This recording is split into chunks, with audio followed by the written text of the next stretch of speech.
ICT and innovation, industrialization, and so much more. Entrepreneurs Hub, growing your small, medium, and large business entity. With yours truly, Sandra Kahunde.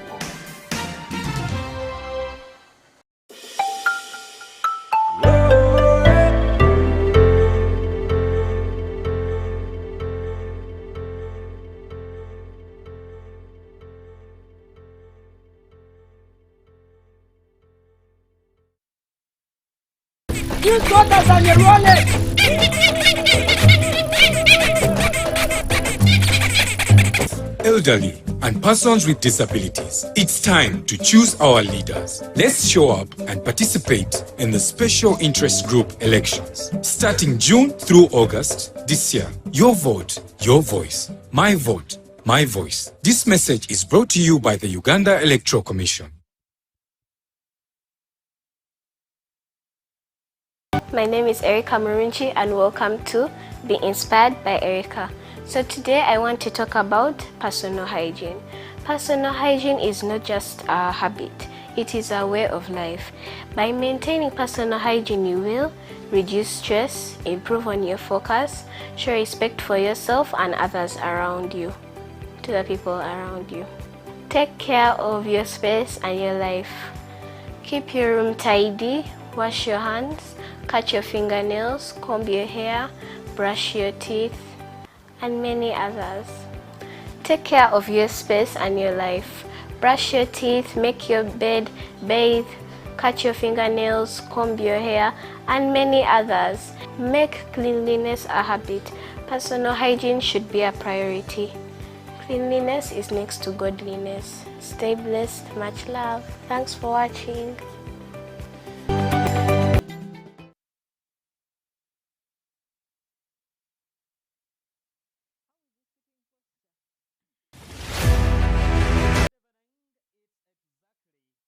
PM and time check is checkpoint.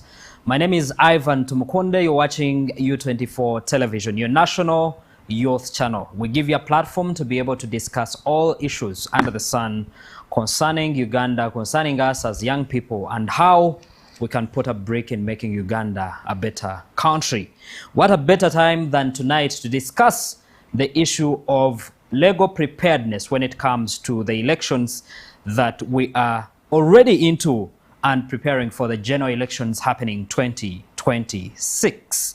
And with me today in studio, I have to start with, from my far left, Treslin Ankunda.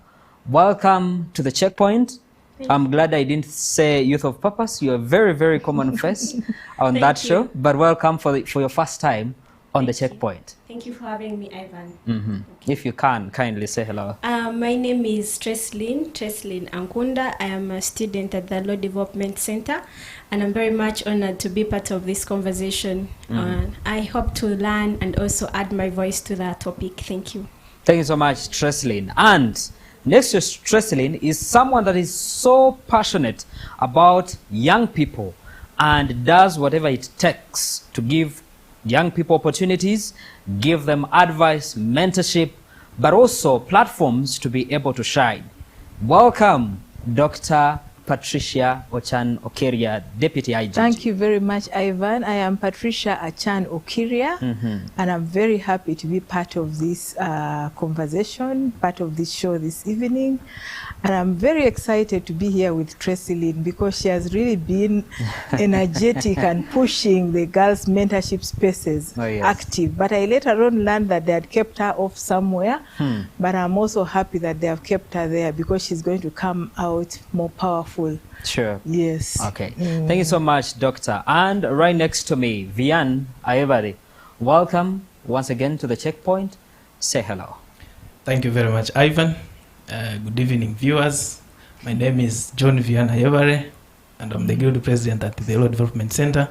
Thank you for having me again on the checkpoint. Thank you so much. To start with you, Vian, we've had a lot of discussions, some that have been fruitful, some that actually haven't yielded anything.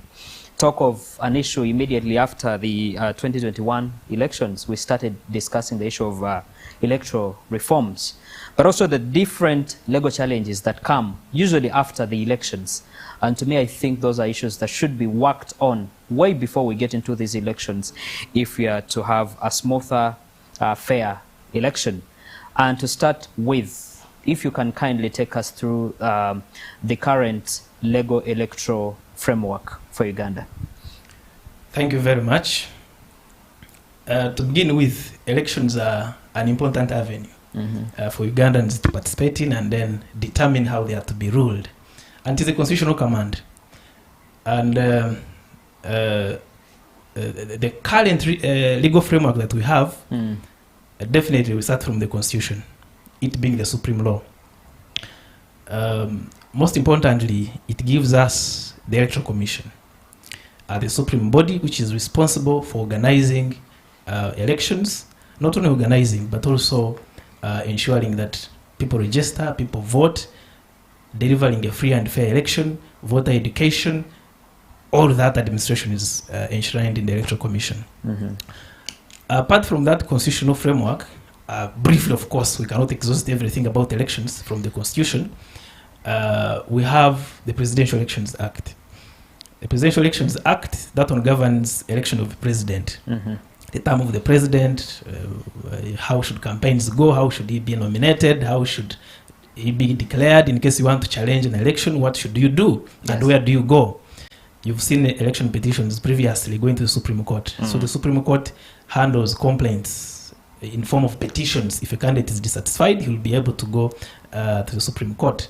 Then for members of parliament, we have the Parliamentary Elections Act. The Parliamentary Elections Act definitely prescribes how members of parliament should contest, how they should conduct their campaigns, how they should behave, and then if you are dissatisfied with the results, where should you go?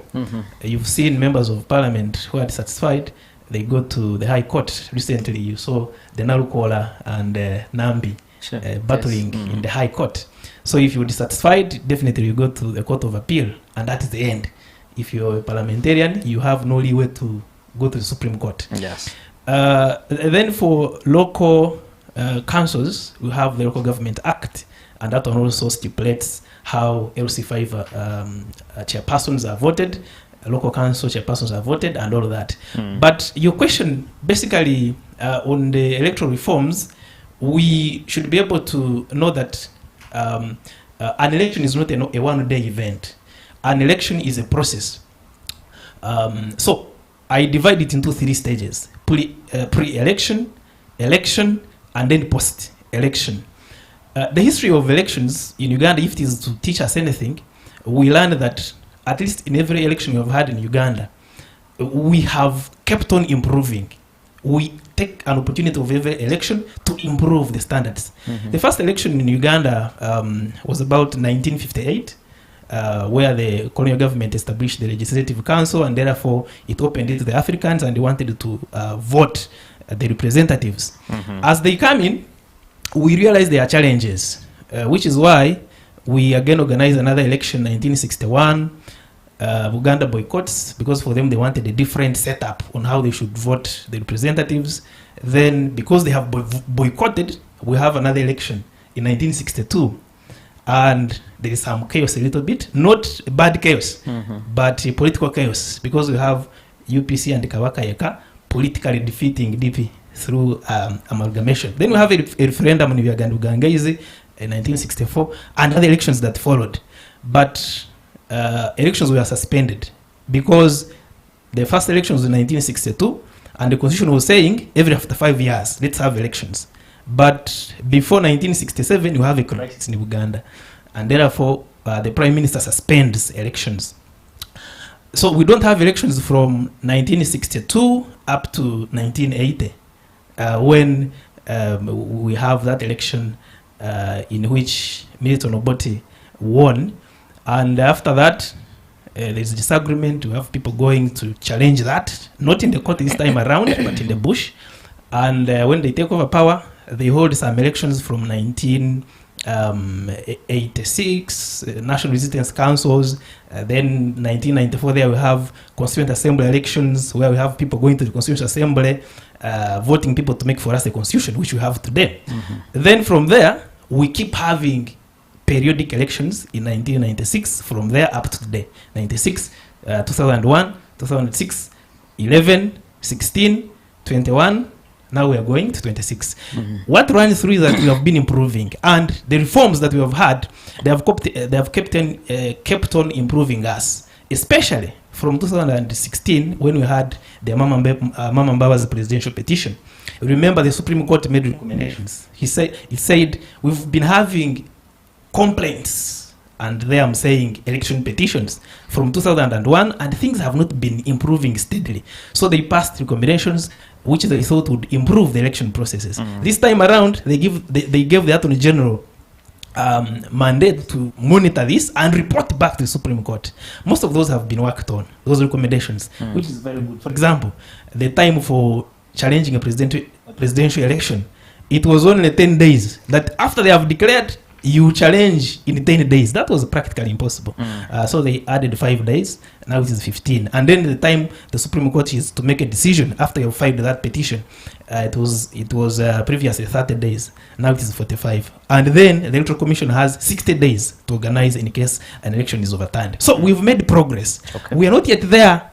However, we've made some progress. Yes. What is a challenge in most people, especially in the legal circles, is that there are still gaps. And I hope by the time we leave here, people would have understood some of those gaps. Thank you so much, Vianney. And I think that is a very, very great background, and it gives us a basis for this conversation. Coming to you, Dr. Patricia, the electoral legal framework that we have today as Uganda, with the challenges he talks about, maybe the gaps, is it good enough? And what are those things that we should be able to appreciate, but also what are the gaps that can be filled to make sure that we get into this general election ready as a country? Thank you very much, Ivan. Well, when you look at our country today, as we approach the 2026 elections, we have got a number of issues we can tackle here in this conversation. First of all, we need to focus more on electoral preparedness. Are we prepared in terms of the increasing critical challenges relating to free and fair elections, relating to transparent and credible elections, relating to the electoral processes? And I would like to thank Vianney because he has given us a very good background of the legal framework and in terms of assessing whether we are prepared or not. But you find that the country's electoral history basically helps us to know, first of all, we highlight the progress, we look at the ongoing challenges, and we are able to see where we have come from, where we are, and where we are going. But when you look at our readiness, it involves basically examining the legal framework like Vianney has done. And in terms of the legal framework, it's basically the Constitution and then these other laws which have been mentioned. But remember that the laws basically give us guidelines on how elections should be conducted, on the rules governing the different electoral bodies, and to also highlight on the roles and responsibilities or the duties of the citizens. But you cannot stand and say we are ready, because there is a lot we need to do as a country in order to get ready. Because as we prepare for the 2026 elections, these laws highlighted have got gaps which have got to be reviewed and amended. Because it is essential to, first of all, assess whether these laws effectively address the current electoral-related challenges in the country. You will realize when you look at these laws that some of them do not actually address the current challenges because things keep changing over times. Like now we have AI, we have moved from the PO box era to the .com. So is there something we can do in order to capture some of these provisions in the law to align with the international standards, especially in respect to promoting free and fair elections? And then the legal reforms may be necessary, very critical, to address some of the gaps and ambiguities that have led to some disputes or these electoral petitions in the past elections. There are key areas for potential reforms. reforms, especially when you look at campaign financing.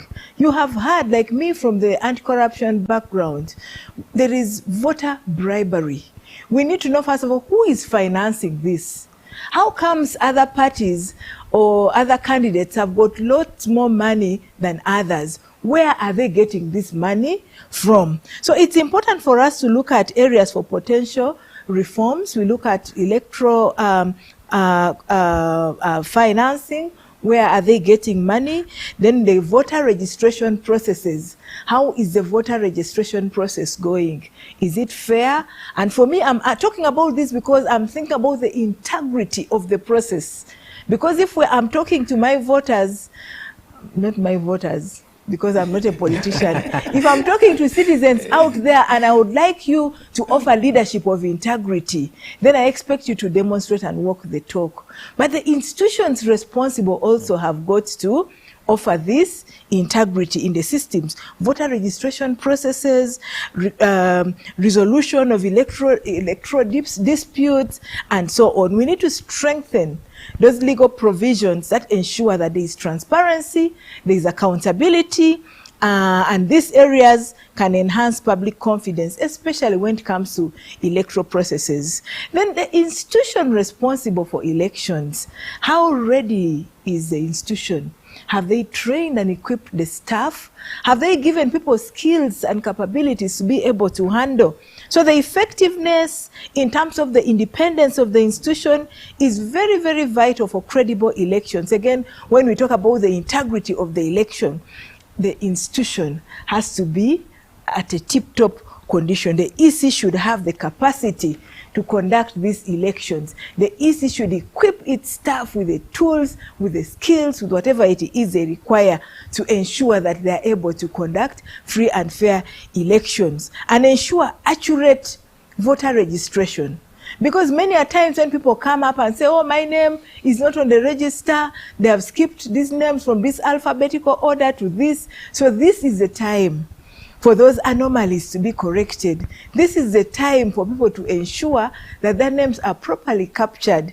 Even the people who add new names or change names or make amendment to names, because this is basically to ensure there is transparent elections, logistics, and impartial oversight by the institution responsible for elections. Then we need a system of early warning, because sometimes we begin to foresee violence, the other political party fighting this political party, and so on.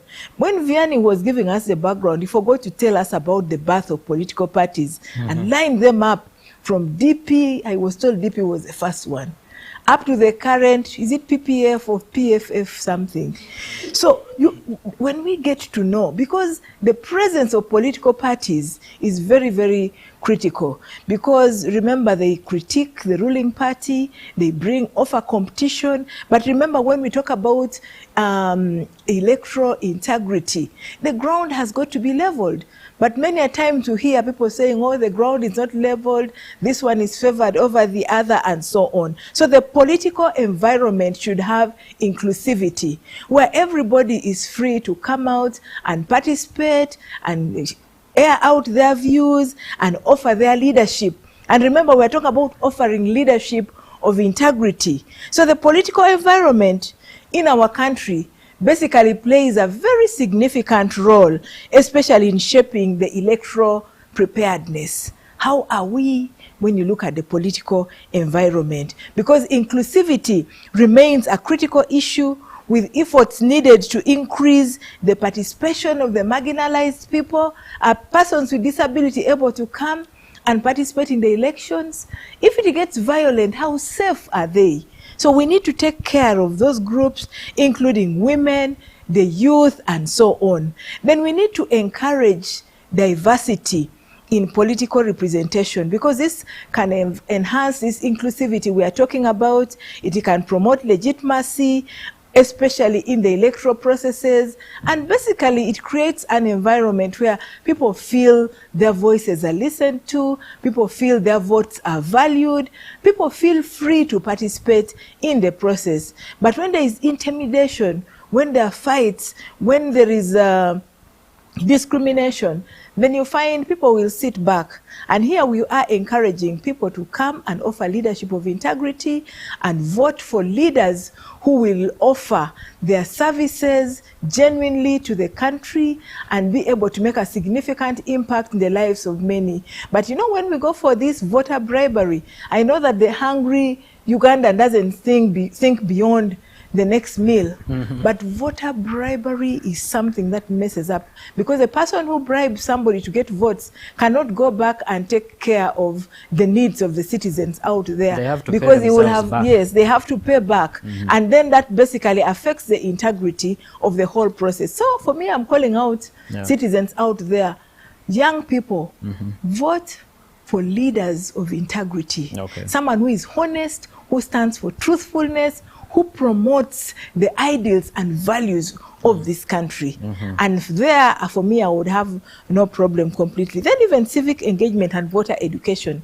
The institution responsible should be able to ensure that there has been civic engagements, the voters are ready, they have been educated, they know what is expected of them in order for them to be able to basically exercise their rights at that time of elections. Thank you very much. Thank you. In fact, Ivan, Doctor has made an important point when she mentioned about political parties as stakeholders in electoral process. One of the legal, aspects of elections are, political parties governed by the Political Parties Organizations Act. The moment the political party is registered, then it is allowed to participate in the politics of the nation. And as she said, it appears when you look at the history that the moment the political party is made, it has been the habit that political parties are born from frustration. They are not born maybe because... we could also touch the aspect that usually we see political parties mushrooming or being registered. And then they die out towards the election. Why do they have to wait towards that time? In fact, that's an important point you need to interrogate. Because, like I've said, it appears there is frustration. Every political party, the first political party was the Bataka party. Because they were unhappy, the middlemen were, cheating them. They were growing cotton, coffee, what have you. They were being cheated. Then they formed a party to fight. To protect their rights. Yes, even the African Farmers Association, they made the party following the Bataka party. And they caused the riots here and there. Why? Because they felt that they were being cheated. But presently, the situation is different. Because the formation of political parties is based on groups which feel they are unhappy. You've seen, because there are two parties, for example, the People's Front for Freedom, they are feeling they are unhappy with a group at Najanankumbi. Feeling unhappy not because there is an ideology or a cause that basically they want to foster. No, there is a cause. Each political party has a cause. You can agree with the cause, you may not disagree. For example, if you looked at the opposition political parties, they want to take over power. They want to dislodge the ruling political power. Not so. The ruling political party wants to retain power. And that is completely fine for every political party. Every political party is looking at taking absolutely over. That's the point. So we are saying there should be fair competition. Sure. Now, the fairness, that's what I'm speaking about. The legal framework that we have needs to bring out that very well. Currently, it is not there. Perfect. You'll be able to take us through how actually the legal framework can be able to bring about the fairness and all that. To come to you, Treslin, Doctor talks about the issue of bribery and campaign financing, and the issue of how people are able to vote for their leaders because of what they've given to them.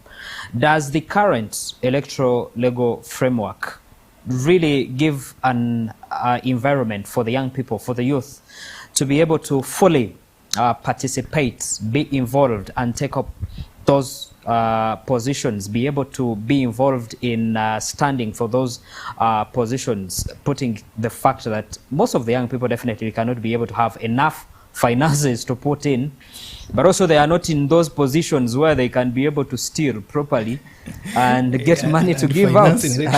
Exactly. So what's your take in as far as the legal framework, but relating it to the opportunities, but also the barriers it brings about the young people's participation in elections? Thank you very much, Ivan, for that. I have seen my brother Vian tired as he tried to protect his new political party, which is a member, PFF. Perhaps he should have told us whether it is idea or whether it is because of maybe some other reasons why he joined the party. But to begin from where you have asked me to start from, the role of young people in the versus the protection that the legal framework does give.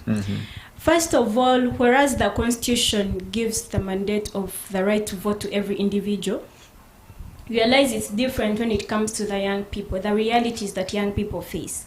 You have the National Youth Council Act saying that for a young person to vote or to be voted, you must be from 18 years to 30 years. That means that a young person who is 17 years, who is going to clock 18 years the day to the elections of the young people, will not vote. But also you have a young person who is probably in 25 or 26 and is an expectant mother. In Bushenyi, where I come from, I remember in the previous elections, the candidates who are kind enough to go and pick you from your home are the candidates you'd vote. Because perhaps you feel you're not well enough to walk and stand in those lines for NRM as it is the case. But also the aspect that young people are the majority, but yet always treated like the minority. If you have a concept saying that young people, for example, in youth leagues, let me talk about NRM because I'm in NRM. If you're saying that young people should vote from 18 to 35 years... The legal framework protects you to be in any political party that you want to be. Yes, so if they're saying 18 to 35 years, but when it comes to voting for a member of parliament, a youth member of parliament, you're saying now, let's go in connection with the National Youth Council Act, which stops at 30 years. This means you have a majority of close to 90% more in 30 to 34 years voting a representative for the young people in the age of below 30 years, because a member of parliament, you must be below 30 years representing the youth. Again, the protection that the challenges maybe, for example, the opposition young people face vis-a-vis the young people in the ruling government. Most likely, I have had people say, you guys are lucky, but the truth is the challenges of young people in election periods are the same. We are talking about finances. Treslin, I'm going to say I'm going to run for this position. I have this and this to say or to do. But reality is, young people, I don't know that they've lost hope. They feel this is the time for them to squeeze something from you. And when it goes back to the aspect of what protection is there for you, you will not see it. What protection is there for you against them, you will not see it. You're not going because you're at a point of desperacy. People are operating in desperacy mode. So they're not looking at maybe if I'm going to give you 2,000. I saw a video on someone's status where they're giving voters 2,000, and mostly these were women in lines. 2,000 shillings. So 2,000 shillings is enough to actually carry away someone's right to vote and say, this is a pack of salt for me. And again, what protection is there for them? No protection at all. So I would definitely say that the aspect of young people where we are today is not one that is really admirable, but if we are to juxtapose from where we have come from, it is progressive. When you look at countries like Ghana, where in this era they have digital voting, and digital voting that is actually very paramount. In Uganda, I don't know how many years we shall really have that I can stay. We are still doing voting by lining up. We are doing voting by lining up, yes.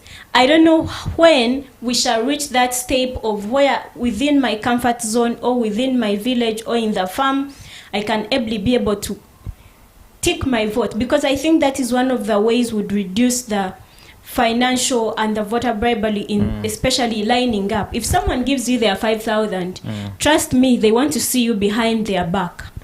But if we have an aspect of digital voting, You although can it could still be also able it to- could also come with its own challenges, because who runs the digital space? Who runs the digital voting election? Are you able to actually monitor?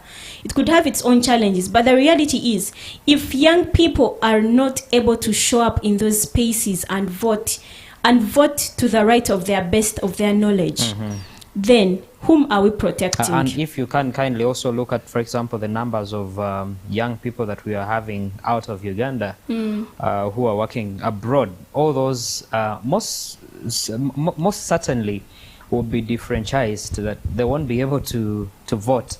But also if there are, frameworks where they can be able to exercise their right, maybe we should be able to bring about that. Yes, thank you for that. To add on what you have just added, I think the aspect of preparedness again goes back to how prepared can we be? What do we need to get prepared? Someone will tell you, for us to organize an election, we need finances. And because we don't have finances, we shall not have that election. I remember in 2021, again, when we were running in National Youth Council, most of the delegates that transitioned from the district committee to the national committee did not actually resign on the positions behind. And they'll tell you, EC did not conduct elections, so I can be a chairperson of NYC at the executive level, and I can still be the finance at my village level or at my district level. So to take it off is that even you can juxtapose it with our own LDC. You know, when we joined LDC, Vian in the September intake, when we came in the January intake, we were told we already had elections in the previous semester, so we shall not have another election. And I think issues again could be around finances, but also how do we manage two administrative bodies or leadership structures that are governing people almost in the same environment. So there are very many things that play key in the progress of young people. But I think what stands out for me is, do young people even actually understand these constitutions? Do they understand that the National Youth Council Act, for example, exists? Because if you get back to communities, you're going to find someone who is 32 and is standing to be a chairperson of their village for youth. You go to another village, you'll find someone who is 31, they'll fight you off because they are aware. They have that information that, look, for me to contest in these spaces, I should be in this age bracket. But again, the dogmatism of putting young people in the aspect of, you are young people, so please be in the young people's spaces. What do young people face when it comes to them running in these direct positions with people who have perhaps had the money, with people who have perhaps had the experience, but also with people who have perhaps have demigods, if I may call it? It is very hard. The protection, the legal protection, is that even when I come through and I feel this is a violation, thinking of court processes as a remedy would be one that I would think of as a last resort, because one, I do not have the finances to help me, be able to get that address. Secondly, I do not have the capacity, and again, the whole community will be like, no, you're still young, your time will come, so just let him be there. So in the aspect of that, even when the legal framework is there, people are not much informed about it. But even those who are much informed about it, they still face a lot of challenges in trying to make sense of what already exists, especially that someone will choose to pick out a section that is to their advantage and ignore the other sections that could be actually working hand in hand. So lastly on that, I would say that for the progress, it would really call that young people be given enough mandate that, yes, we are young people, but can our voice be heard? Is it way beyond the National Youth Council Act? Is it way beyond the Women Council Act? Is it even way beyond the aspect of what are young people facing vis-a-vis those who have been in positions, but those who have been in power for quite a long time? People keep saying, young people, you're big-headed, young people, wait for your time. When you speak up, they will say you are speaking too much. When you don't speak, they will say young people are not speaking. And all they can do is to run on tracks in campaign rallies to support those who get into those positions. So can they remember the voice and the energy that young people put in? Thank you. Young people, Tresleen is doing you justice in as far as presenting your voices right here. If I can come to you, Dr. Patricia, on the point where she touches of the money being used and all that, and the young people being disadvantaged. And one of the way they are actually being taken advantage of is through definitely the monies we talked about, them being bribed here and there.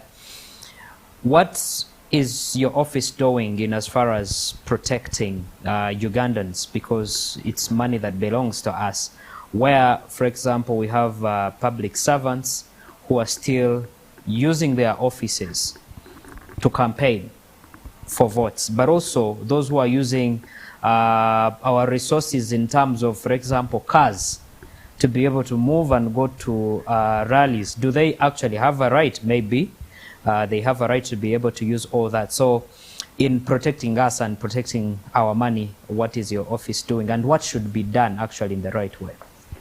Well, thank you very much, Ivan, for that question. Well, the Inspectorate of Government is the lead anti-corruption agency in the country at the moment, and our role is to investigate cases of corruption and prosecute cases of corruption. We do awareness. We also deal with the leadership code, ensure that leaders declare their incomes, their assets and liabilities every 2 years, and the public officials.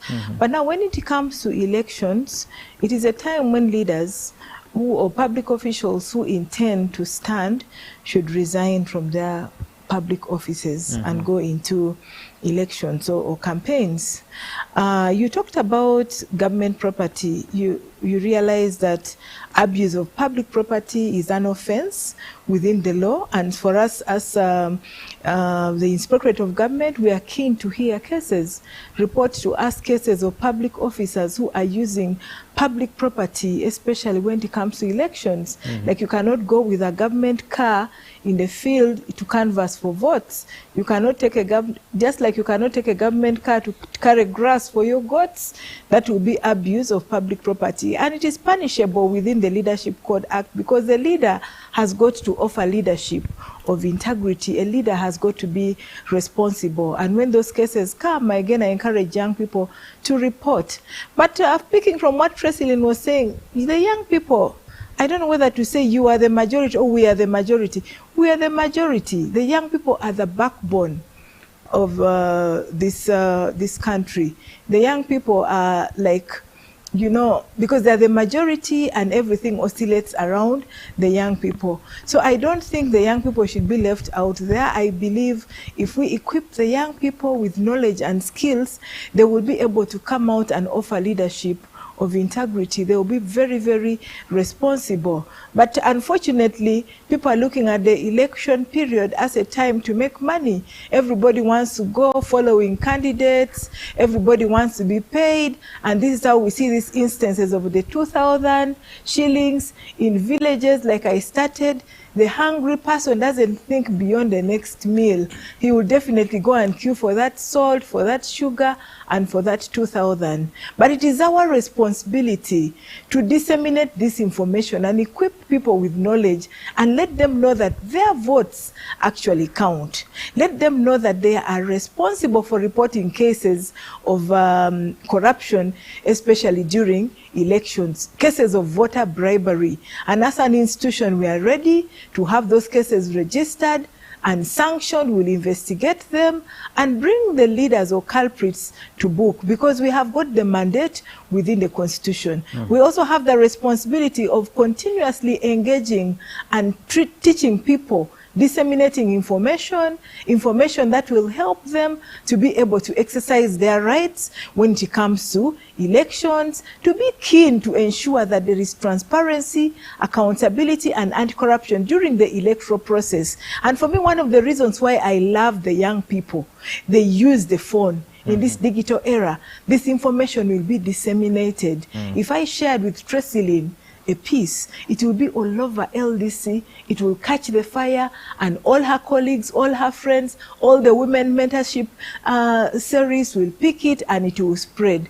So young people, let's spread this information. Let us spread information of values and integrity during elections, because this country, we have got ethical values and principles which we need to stand by if we are to promote integrity during elections. If we are to do the mindset change, then the elections will come and find us ready to vote for leaders who are going to offer leadership of substance, who are going to offer leadership of integrity. And again, it calls for more education.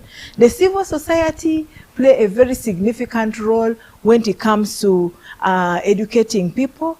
The media play a very crucial role when it comes to sharing information, the role in disseminating information and fostering a politically informed electorate. If we have young people who are informed, who know about the laws and guidelines, especially when it comes to their responsibility in elections, I think we would have a very well-informed citizenry. Because in an age where misinformation can spread rapidly, I think there should be efforts put in place to promote media literacy, especially among the young people. And also fast checking or fast tracking can help safeguard the integrity of the electoral process. So for me, I think it calls more for a system of early warning, where we are seeing what could be the problems as we prepare to go to 2026. As Uganda prepares for 2026 elections, if we address these issues relating to the gaps in the legal framework,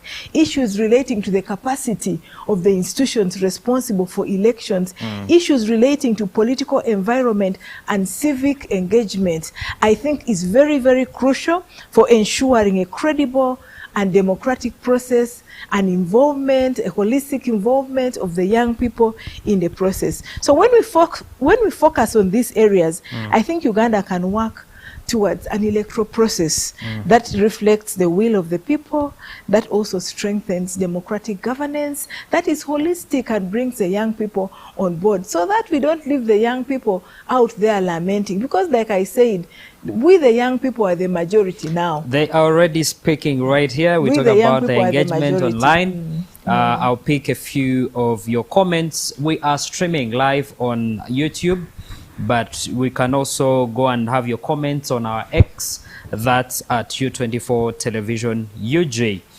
Get onto our YouTube channel, U24 Television Uganda, and be able to recap from where we started on this show. Send in your comments and I'll be reading out a few of them. And Gilbert, I'll start with Gilbert Mulangida. Gilbert Mulangida, thank you so much for your feedback. Isaiah Mukasa says greetings to his land friend Treslin. Treslin, someone is sending you regards here. We have Choncho Agnes. Choncho Agnes says, Vianney, we do appreciate your efforts. We have Isaac Musede. Isaac Musede, I don't see properly your comments. We see Emmanuel Atadan says, so happy for this conversation, and I thank you all for the efforts. Again, Isaac Musede, I can get your comment here, fam. A hand of applause. However, lately there is a lot of extravagancy and showbiz while using helicopters to mock the voters. This ought to be regulated, and instead such funds for be directed for development. That's Isaac Musede, and I think he relates to the issue we're talking about of financing, and extravagance definitely comes about. Maybe someone can be able to use their money. For example, we've seen it a lot in Kenya. But still, you see, Ivan, extravagance in elections is prohibited by law, by the way. You're only allowed to do what is necessary. But once you start using money to gain an advantage, that is what we call bribery. If you go, that is what I will look for when I'm doing the verification of assets you've declared. Exactly. I will ask you, where did you get this money you are flashing around? Because what you declared, we don't see it here. Wow. So where is it coming from? That's why in my opening remarks said we need to know where these resources are coming from. It's really disappointing for someone to fly with a helicopter to their village, a village where no one owns a car.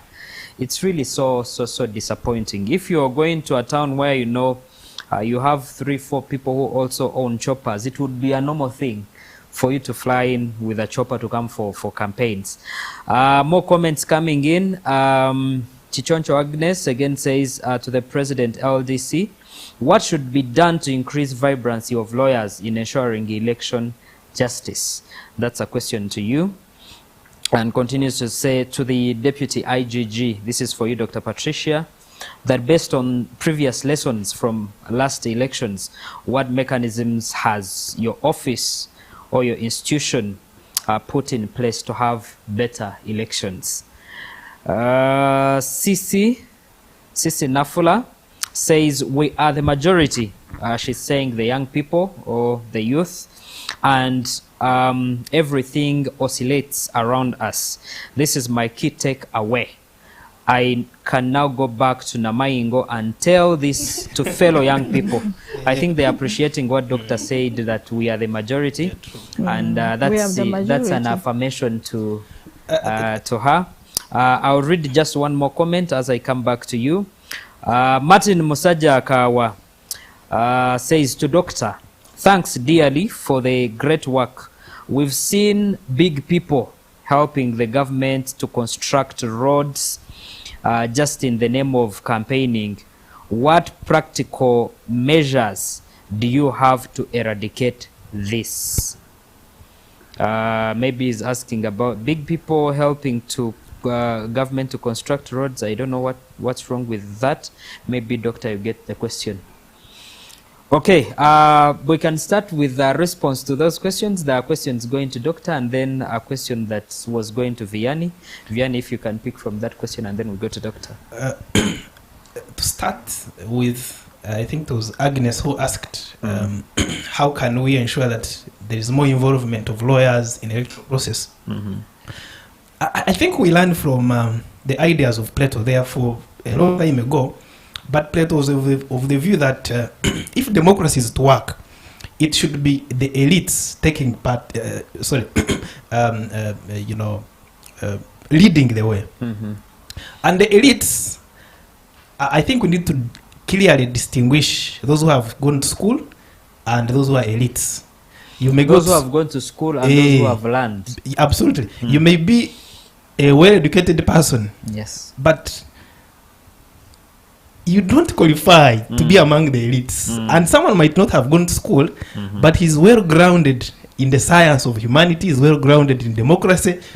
Me, I would term that person as an elite. Okay. So, and this goes also to the issue of the youth having numbers. You may have numbers, but you don't know how to use them. That's why you see one lion, single lion like this, can go in a herd of buffaloes, and they all disperse. But if they turned around, I mean, it is just a single lion. It can do just nothing. So that's the power of the youth that we have now. We do not know how to use the same. Because we are the very people who are, in fact, orchestrating the bribery we are talking about in the elections. We ask Mfunira Muwa. There is an election I have participated in. I'm not going to speak about that election. I'm not going to give details about the same. But it is a general election, by the way. When you go deep to the voters, you even wonder, should I blame the voters or I blame the candidate? Even before you open the mouth, they are opening their hands. The leaders we see in parliament are just a reflection of their voters, the people that have. Absolutely. Them. Yeah.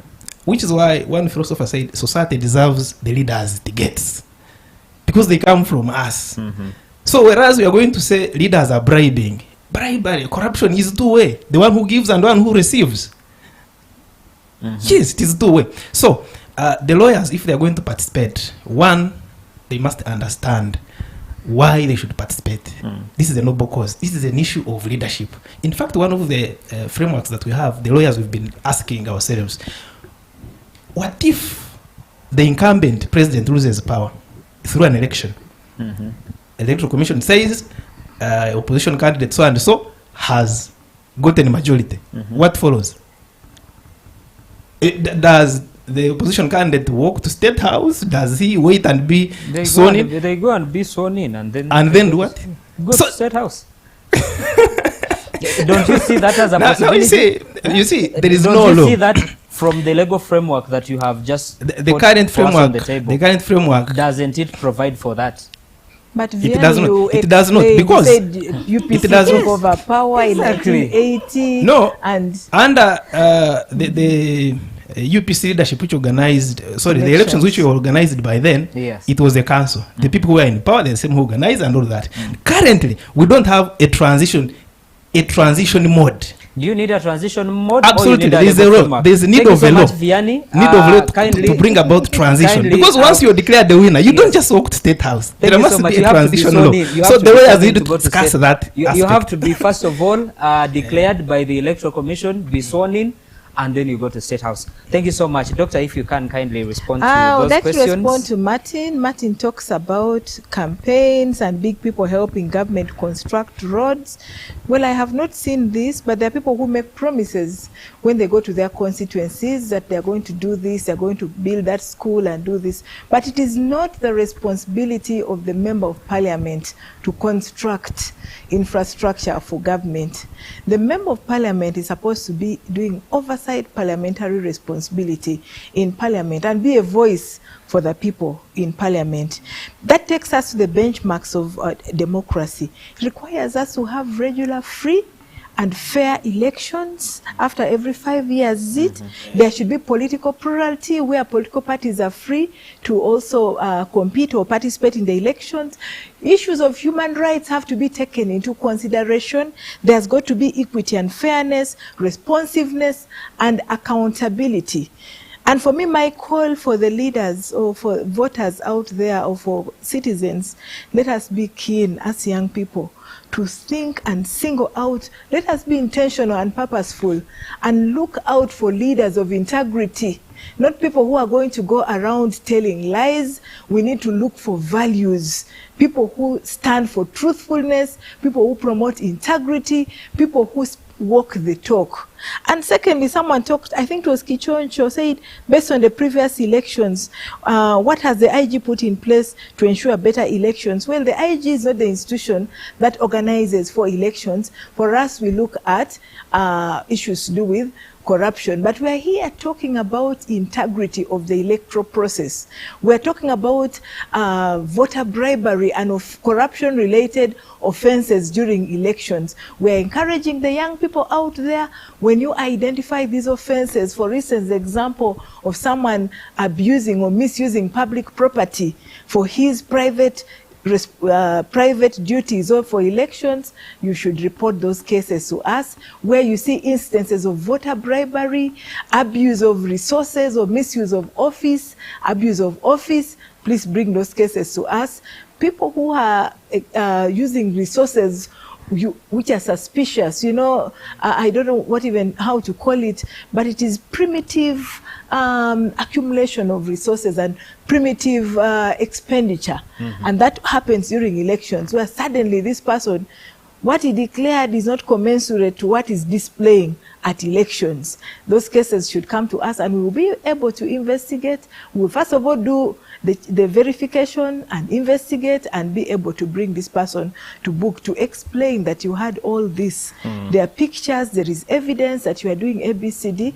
We would like you to explain where these resources are coming from. Yes. And that is what we will look at as promoting accountability, transparency and anti-corruption, especially during the electoral process. Because if we are to promote elections, integrity of the elections or integrity of the electoral process, we have got to ensure that there is transparency, accountability and anti-corruption, which is paramount, so that leaders offer leadership of integrity. Thank you. Thank you so much, Doctor. Someone again was asking, what is the IGG's findings on the Nambi Narukola case, since she is the overall of government? I think court announced itself. Yes, court pronounced itself on that, Yeah, yes. so and that is for the judiciary. Where the so that's not for your office.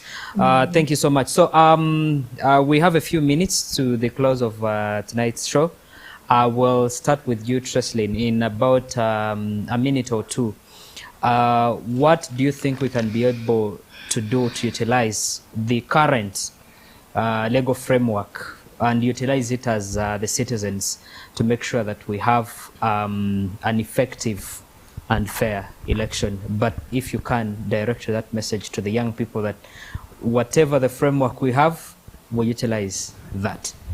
Okay, thank you so much. I think what we can do is to first understand that framework.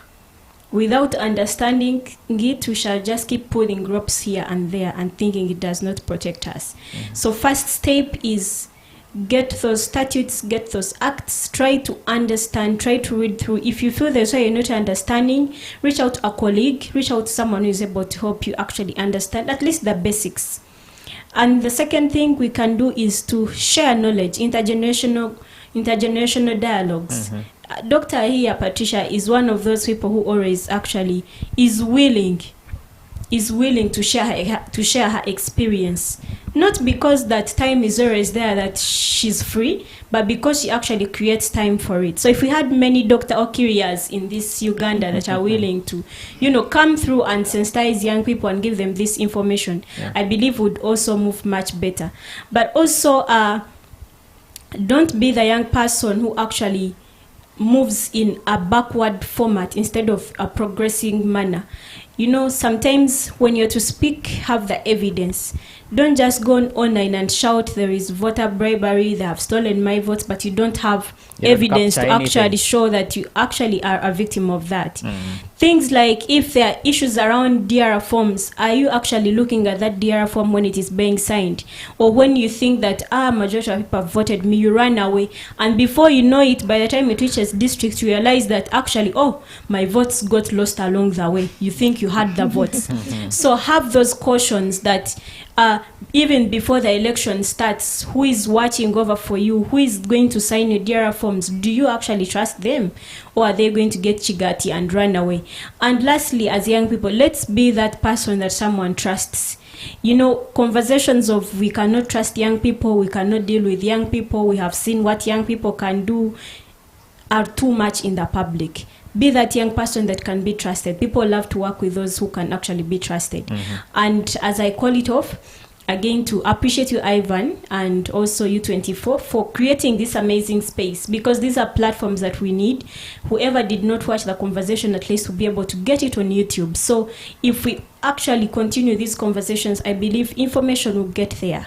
Yes, that's what I can say. Thank you so much. Dr. Patricia, how do we utilize the current electoral legal framework, but also for those who want to report in case there are those issues we discussed, how do they reach out? The young people need to be encouraged to be purposeful and intentional, to be confident, not to fear. When you report, sometimes we'll ask you for further and better particulars. Do not bring a rumor, because it's difficult to investigate a rumor. So bring something with evidence. Be willing to give us more information. Take pictures, something to document, not to say, I hear Ivan said this and that. So when we focus on these areas we have touched on in the conversation, I think we can work together with the young people to make the electoral process one that reflects the will of the people, and also one that strengthens democratic governance in this country. Because if the young people are equipped, then they are able to demand for accountability with authority, because they are demanding from a perspective where they understand. We'll have equipped them with knowledge, we'll have equipped them with tools. And then in terms of the legal framework, I think the legal framework needs to be reviewed and the gaps improved upon, so that the law can basically be able to help the electoral process better. Because where there are gaps, then it is very difficult for certain issues to be well addressed. Then we need continued dialogue. We need to have continuous conversation with the young people, because the young people have got so many questions, the young people have got so many issues, the young people also have ideas to contribute to improve the process. So when we continue to engage with them as our stakeholders, when we continue to dialogue with government, with the civil society, including the international partners, it is very essential in achieving some of these goals, because we will be able, first of all, to foster a peaceful and inclusive environment. We will be able to bring harmony, and everything will flow very smoothly. The young people will get to know what their responsibilities are when it comes to elections. So for me, my encouragement to our viewers out there is that please let's continue to have this conversation, and I would like to thank Channel 24 for opening this space where we are able to come and have constructive dialogue that can improve the young people out there and make them more responsible as citizens in this country, and make them be able to contribute to the meaningful processes in this country, like the electoral process we are just talking about. Thank you very much. Thank you so much, Doctor. Vianney, you're at home, so I'll only give you 30 seconds. U24 Cinema is already on the way coming. Okay, thank you very much. The message is, let us participate. Thank you. The law, 30 seconds are not yet done. The law allows us 18 years and above, you can contest. Okay. Contest even in the position of the presidency, and also vote, by the way. Then, if you're a public servant and you have not yet resigned, you may not participate, by the way, because you are supposed to have resigned on 13th of June. Wow. But thank you very much for the space, and we hope we've learned from each other. Sure. Thank you very much. We'll start from there next week on Tuesday. Thank you so much for being a part of today's evening show. And certainly you've been able to learn a thing or few, but you're also ready to be able to utilize whichever legal frameworks are available for you to participate and be able to use your right in order to participate in these elections. I want to encourage the Electoral Commission to be able to do actually more civic education in as far as these processes are concerned, such that we can have more of these young people participating in these elections. And I want to remind you that special interest group elections are already happening until August. Make sure that as young people you participate, you stand for those positions, but whatever you do in your participation, you do it peacefully. I thank you so much for watching. From my team, Mosh, Hafizo in the control room, Tyson on the camera, and the whole team, I want to say good night. Bye-bye.